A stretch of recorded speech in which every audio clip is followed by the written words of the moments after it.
Good morning everybody, it's Andrew from Kingfisher Movies on YouTube, and today I'm going to tell you what I like and what I don't like about the Nikon Z8 camera, the mirrorless camera, and not going to really tell you about the 800mm f6.3 lens, but it is connected because it is literally always connected, so I don't have a lot of choice.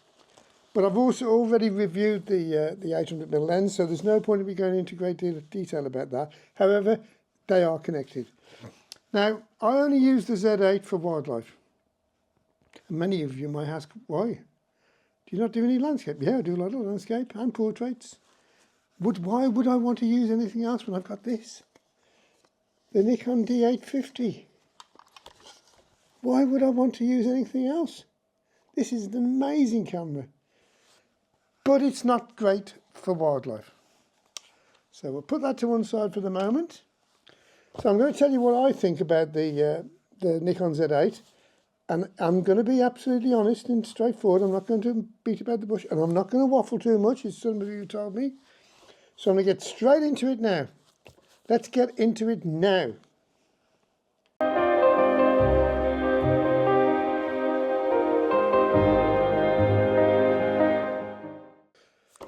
Okay, so the Nikon Z8 and battery grip.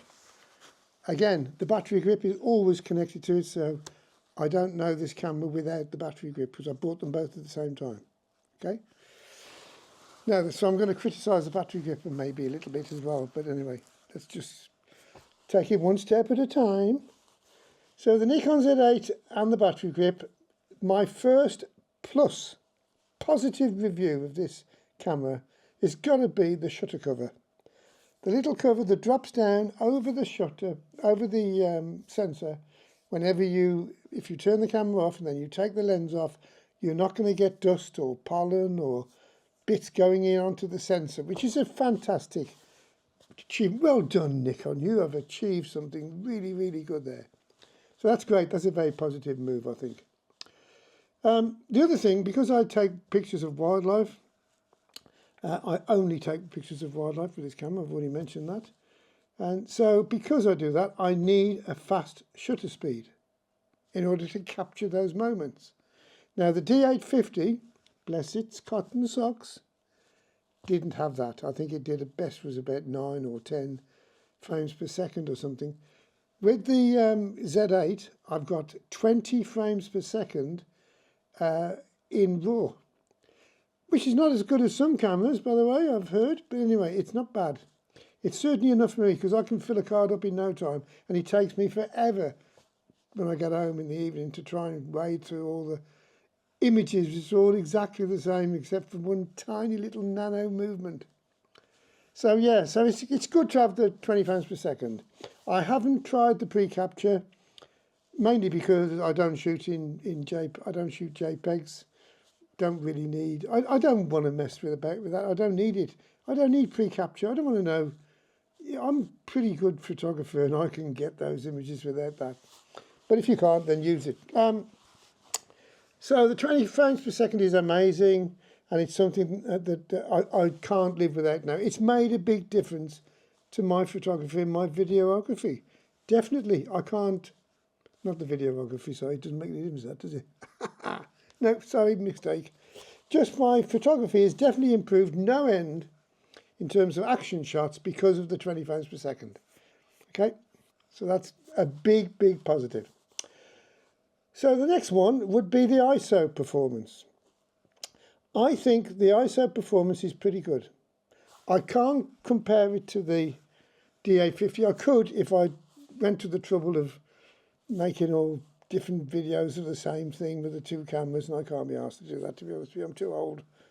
I probably wouldn't see it out.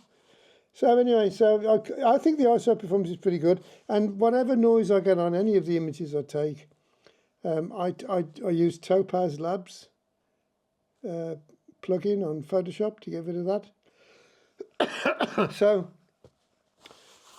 I don't find the ISO. I've taken some images recently at 10,000 ISO of a kingfisher, and I still had a reasonable, good, nice picture of the actual kingfisher after I'd cropped in.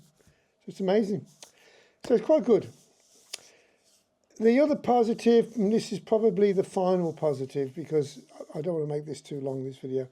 The resolution of the images and the video are very, very good. I cannot criticise that at all.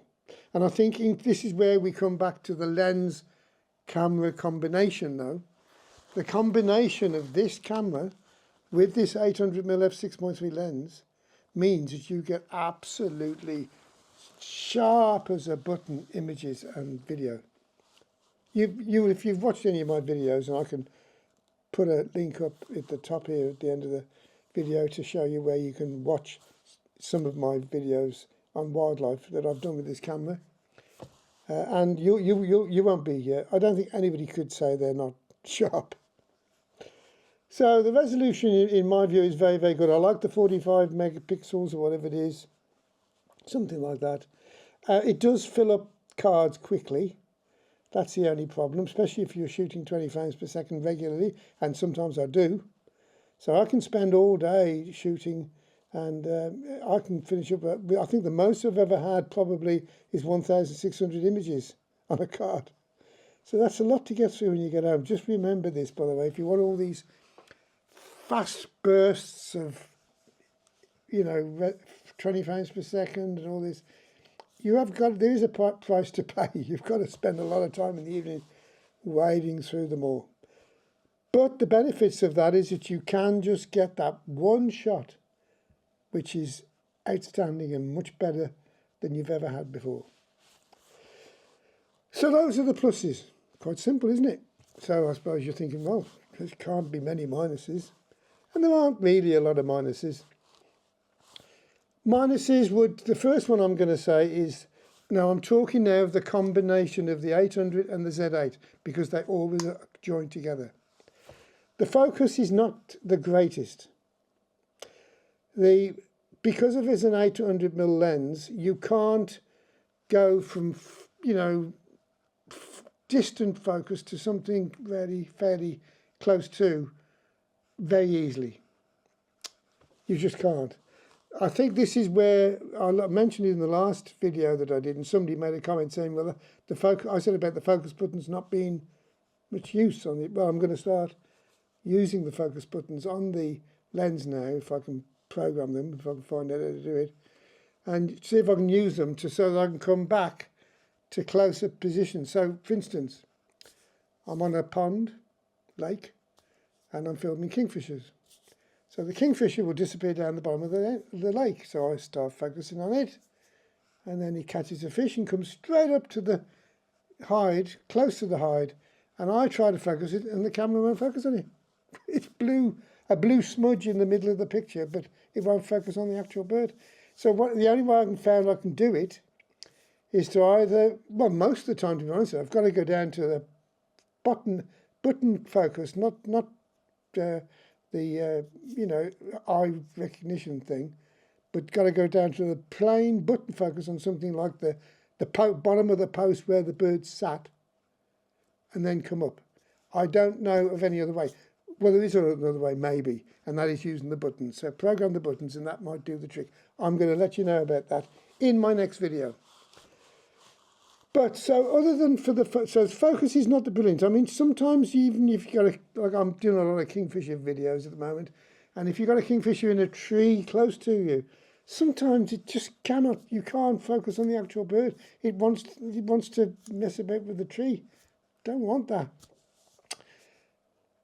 It's a lot better than this, my little baby D850. Don't get me wrong, it's much better than this.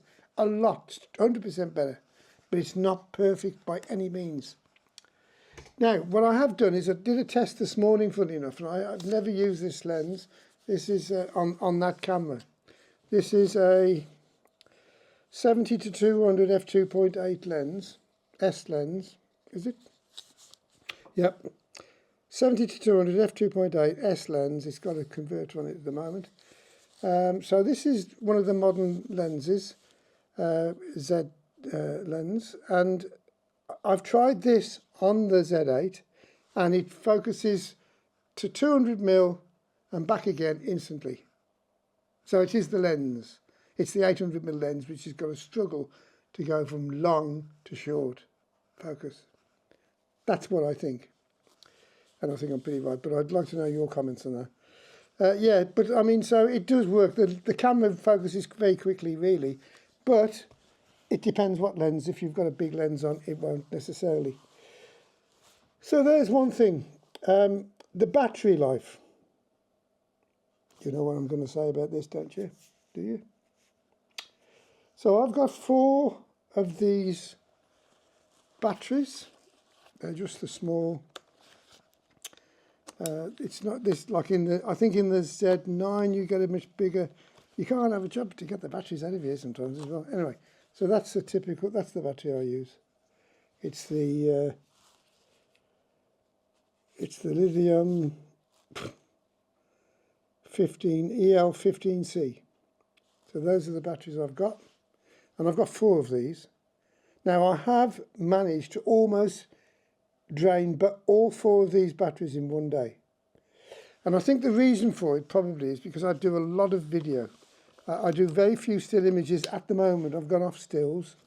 I'm really interested in doing nice quality videos for YouTube, so and I get fantastic quality videos in my view on YouTube, and I put them on YouTube so you can watch them. So yeah, so it does drain the battery quite quickly. So that's a bit annoying. I don't know why Nikon, when they made the battery grip to go with the Z8, why didn't they just put a big battery in there and leave the battery that the camera comes with, leave that in position, but have a big battery on the bottom? That would have been a brilliant idea. A bit like the D850. I think you can get a thing to go on the bottom of here. I used to have one time. A battery grip on here. Then I think it was, I don't know, I can't remember exactly, but I think you had both. You know, you could keep 2 batteries in the grip and another one in the camera, but I don't know. Maybe I'm wrong. Anyway, so stop moaning, Andrew. The battery life is terrible. For me, it is for me. It won't be for everybody. If you're walking around taking images, landscapes, and it'll probably last for days. But I'm not. I tend to sit in one place for a long period of time. I like to keep the camera on. I don't want it in standby because I need to alter things as the light changes, so I've got to keep moving around. I don't want to have it in standby and then wait for it to come on before I take my shots. So I do waste a lot of battery, I suppose, but that's just my technique. So the battery life could be better, I think, and I think what it all boils down to really is the electronic shutter, display inside the eyepiece. That uses all the battery, I think, pretty much, because the Nikon D850, by the way, that battery would last a week doing what I do. Just one little battery. Anyway, so the battery life's not the greatest in my view. Now, the third thing I want to say, which is a negative, I'm sorry, Mr. Nikon, glitches. We all get glitches in electronic equipment. I've got a Volvo car, which is only 2 years old. It's got Google on it. And the number of glitches I get with that is unbelievable. And they get glitches with the Nikon camera. I'm sorry. Because it's all electronic, you get glitches. I've had it go off. I've had it freeze. I've had it go off and not come on. Couldn't get it to come on. I had to take the card out and then started to reboot it all. It's not happened a lot of times, but it's happened a couple. So I consider that to be a bit of a glitch, really. Shouldn't do that. The other thing that you get a lot as well, especially if you're doing video, is you get this sign comes up in the screen. It says, hot card warning. Why is that? Now I use the cards that I use. I'll show you the card that I'm using, and I believe this is supposed to be a good card. It's a Lexar 512 gigabyte, 1750 megabytes per second download, I think, and 13 megabytes per second upload, I think, presume that's what it is. Anyway, that's it, if you can see that. It's a Lexar card. It's supposed to be very, very good. But I've had this gets hot. And the SanDisk definitely get hotter, even quicker. I've been doing some video work in the summer. Not a terribly hot day, but probably, I don't know, 18, 20 degrees. It's not abnormal really. It's quite pleasant to sit there in your t-shirt in my hide. Okay, I've been in a hide, so that might make a bit of it, like in a little pop-up hide, bit like a little tent. So that might make a bit of difference. But the card kept heating up all the time. I had to keep taking it out. I presume you have to take it out if it's warning you. Why is it warning you? Does it mean... I think the camera should stand if it gets too hot. I don't know. Can you enlighten me on this, please, folks? So anyway, so that's a bit of an annoying thing. I've never had that with the D850 ever. Now, the other thing that I was going to say about as well is the battery grip locking mechanism. It's not the best. It's very, very hard to move. And if you don't tighten it up, I can hardly show you really. It's this little... It used to be a nice... Well, on one of the cameras I had, it was a nice little wheel. But I don't know what this is. But anyway, so this does turn, but it hurts your fingers to try and get it to lock up tight. It's really difficult to do. It's not easy. So that could be improved, I think, Mr. Nikon. The Nikon, I think the D850 grip was a lot better. It was a circular knob where you could just turn it and turn and turn so it's tight. This, for some reason, is like a, well, I don't know. It's not very good. So that's about it, really. I don't think there's a great deal more else. There is one more thing that I can say, which I think we can have all these cameras slightly cheaper if Nikon stopped giving us these ridiculously posh bags. I don't know about you, but I've never ever used... I've had a lot of lenses in bags like this, and even in cases, like steel, aluminium cases, posh. And it's a complete waste of money. I never use them. Only when I sell the bloody thing and I want to give it to somebody back and put it in a case so they can go home with it. That's the only reason. My lens is always on the end of here in my camera bag. I'm not going to put it in there, take it out every day and put it in my camera bag. Am I? Or do you do that? I'd be interested to know whether you think... I mean, I think that's a waste of money. That bag is probably not terribly expensive, but I don't know. I'd imagine it probably costs a couple £100 to get that made like that. It's not... It wouldn't be cheap. It's quite a nice quality thing. Unnecessary, Nikon. Mr. Nikon, get your act together. Come on, let's have some cheaper gear. So that's about it. That's me finished today. I've finished this. I've told you everything that I can, in my view, about the Nikon Z8 and the battery grip and the 800mm f6.3 lens connected to it, because they are always joined together. I can't tell you any more than that, really. If I do think of anything else, I'll let you know in the next video. But in the meantime, please like and subscribe.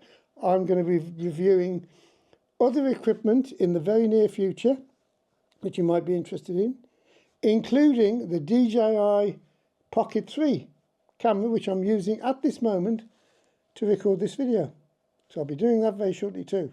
So if you want to hear about what I think about that, please like, subscribe, and hit the notification bell. If you see one, should do. Okay, nice to speak to you. Ciao.